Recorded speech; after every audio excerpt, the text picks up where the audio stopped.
આવતીકાલે તારીખ 7 મેના રોજ ગુજરાત રાજ્યના 18 જિલ્લામાં સિવિલ ડિફેન્સની મોક ડ્રીલ થવામાં આવનાર છે, જેમાં ડાંગ જિલ્લામાં પણ સાંજે 4 થી 8 સુધી આ મોક ડ્રીલ કરવામાં આવનાર છે, જેમાં સર્ચ એન્ડ રેસ્ક્યુ ઓપરેશન, હોસ્પિટલની તૈયારીની ડ્રીલ તથા બચાવ કાર્યની ડ્રીલ અને લોકોને સલામત સ્થળે ખસેડવાની ડ્રીલ, આવી અલગ અલગ ડ્રીલો સાથે જ ફાયર સેફટીની ડ્રીલ પણ કરવામાં આવનાર છે.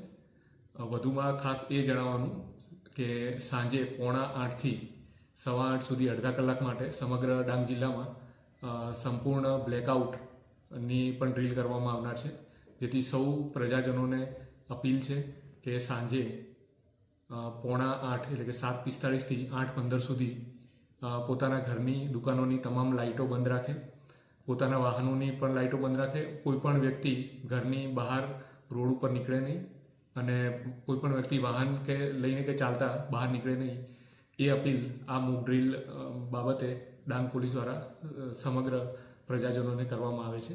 અને આ બાબતે કોઈપણ પ્રકારની ચિંતા કે કોઈપણ પ્રકારની ભય રાખવાની જરૂર નથી. આ માત્ર એક અભ્યાસ માટે એક મોક ડ્રીલ કરવામાં આવે છે, જેથી પ્રજાજનો આ પ્રકારની કોઈપણ પરિસ્થિતિ ઊભી થાય તો એ વખતે તેને પહોંચી વળવા માટે આ પ્રકારની પરિસ્થિતિ વાકેફ રહે અને તેને સારી રીતે હેન્ડલ કરી શકે.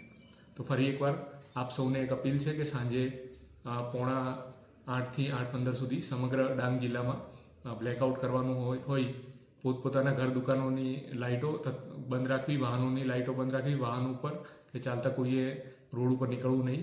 માત્ર અડધા કલાક માટેની જે ડ્રીલ છે, જેથી આપ સૌનો સાથ સહકાર આ ડ્રીલ માટે મળી રહે એવી અપેક્ષા વ્યક્ત કરીએ છીએ. જય હિન્દ.